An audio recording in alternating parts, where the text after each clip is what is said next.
Hello friends, today in this video I will show you how to make font size larger than 72 in MS Word.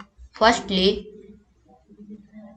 select this text and there is size, click this size and enough 72 and you need 300, so type it there 300. You see size is 300. If you type 500, you see this size is 500. This is very easy and simple method. Thanks for watching this video.